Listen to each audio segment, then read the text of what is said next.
Hello అందరికీ ఈరోజు అయితే మనం సాంగడ్ల పులుసు అయితే తయారు విధానం అయితే చూద్దాం ఫ్రెండ్స్. ఇదైతే ఆంధ్ర స్టైలే. ఆంధ్రాలో అయితే చాలా ఎక్కువగా తింటారు సాంగడ్ల పులుసు. అయితే చాలా బాగుంటుంది టేస్ట్ అయితే. నెక్స్ట్ అయితే ఎండు చేప సాంగడ్లు ఎలా చేసుకోవాలో చూద్దాం. కామెంట్ చేయండి ఆ వీడియో కావాలంటే. మనమైతే ఫస్ట్ అయితే ఈ వాష్ చేసుకోవాలి ఒక 2 times. తర్వాత రాళ్ళుప్పు కొంచెం పసుపు అయితే వేసుకున్నాం. ఈ విధంగా అయితే మనకి ఉడికినాయి కదా, దీనిపైన ఉన్న పొట్టు మొత్తం తీసుకోవాలి.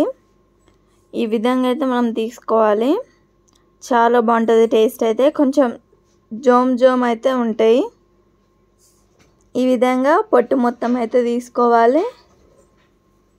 కర్రీ అయితే చాలా టేస్టీగా ఉంటుంది. ఇంకా చేపలు వేసుకొని చేసుకుంటారు, అది కూడా బాగుంటుంది కర్రీ. ఇంకా నెక్స్ట్ అయితే మనం ప్యాన్ పెట్టుకొని ఒక 3 spoons ఆయిల్ అయితే వేసుకొని మనం కట్ చేసుకున్న ముక్కలన్నీ దీంట్లో వేసుకొని ఫ్రై చేసుకోవాలి. ఇట్లా కానీ ఫ్రై చేసుకుంటే జిగట లేకుండా బాగుంటుంది. ఈ విధంగా అయితే మనం ఫ్రై చేసుకోవాలి. ఫ్రై చేసుకుంటే తినేటప్పుడు కూడా బాగుంటుంది. ఈ విధంగా అయితే మనం ఫ్రై చేసుకున్నాక వేరే బౌల్లోకి అయితే వేసుకోవాలి. ఇంకా నెక్స్ట్ అయితే ఇంకా 3 spoons ఆయిల్ అయితే వేసుకొని పోపు దినుసులు అన్నీ అయితే వేసుకోవాలి. నెక్స్ట్ అయితే ఎండుమిర్చి అయితే వేసుకోవాలి. ఇంకా నెక్స్ట్ అయితే ఆనియన్స్ పచ్చిమిర్చి 2 వేసుకోవాలి. ఈ కర్రీ చాలా బాగుంటుంది, హెల్త్కి కూడా ఎంతో మంచిది.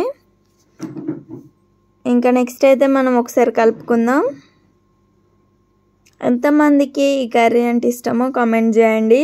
ఇది ఆంధ్రాలోనూ ఫేమస్ బాగా. ఇక్కడ మేము టీఎస్లో ఉంటాం కాబట్టి ఎప్పుడన్నా ఒకసారి అయితే ఈ సామగడ్డలు అయితే వస్తాయి. ఇక్కడ ఎక్కువ దొరకవు, ఎప్పుడన్నా ఒకసారి దొరికినప్పుడే ఇంకా తింటాం. ఇంకా నెక్స్ట్ అయితే మనం కళ్యామాకు అయితే వేసుకొని ఒకసారి కలుపుకుందాం. మన ఛానల్ కానీ ఫస్ట్ టైం కానీ చూస్తున్నట్టయితే సబ్స్క్రైబ్ చేసుకోండి, చందన నేచర్ గర్ల్. ఇంకా నెక్స్ట్ అయితే మనం టమాటాలు అయితే వేసుకొని ఒకసారి కలుపుకోవాలి ఈ విధంగా. ఇంకా నెక్స్ట్ అయితే మనం కొంచెం రాళ్ళుప్పు అయితే వేసుకోవాలి. ఇంకా నెక్స్ట్ అయితే కొంచెం పసుపు అయితే వేసుకోవాలి. ఒకసారి అయితే కలుపుకుందాం. చాలా బాగుంటుంది. మన వీడియోస్ కానీ ఏపీ నుంచి కానీ చూస్తున్నట్టయితే కామెంట్ చేయండి, లైక్ చేయండి, షేర్ చేయండి, సబ్స్క్రైబ్ చేసుకోండి.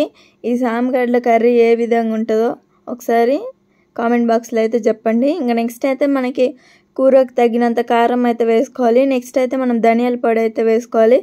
ఇంకా తర్వాత అయితే మనం సామగడ్డలు ఫ్రై చేసుకున్నాం కదా, అవి దీంట్లో అయితే వేసుకొని కలుపుకోవాలి.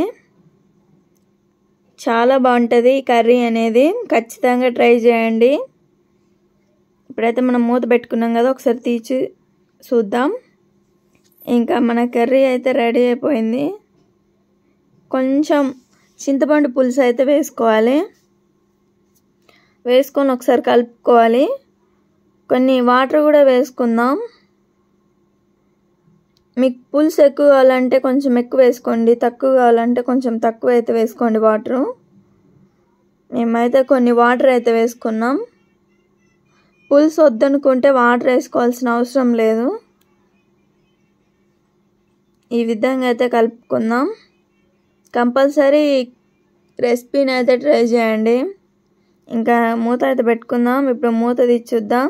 చూసారు కదా, మన కర్రీ అయితే ఈ విధంగా అయితే ఉడుకుతుంది. చాలా బాగుంటుంది. ఇప్పుడైతే ఒకసారి కలుపుకుందాం మనం. చూసారు కదా, ఎంతో సింపుల్ టేస్టీ రెసిపీ అయితే రెడీ అయిపోయింది. సామగడ్డల కర్రీ చాలా బాగుంటుంది. Andhra special, Andhra style. చాలా అంటే చాలా బాగుంటుంది. ఇంకా నెక్స్ట్ అయితే నేను సామగడ్డల చేపలు వేసి ఏ విధంగా చేయాలో వీడియో అయితే అప్లోడ్ చేస్తాను. Like, share, subscribe. Thank you for watching. Bye.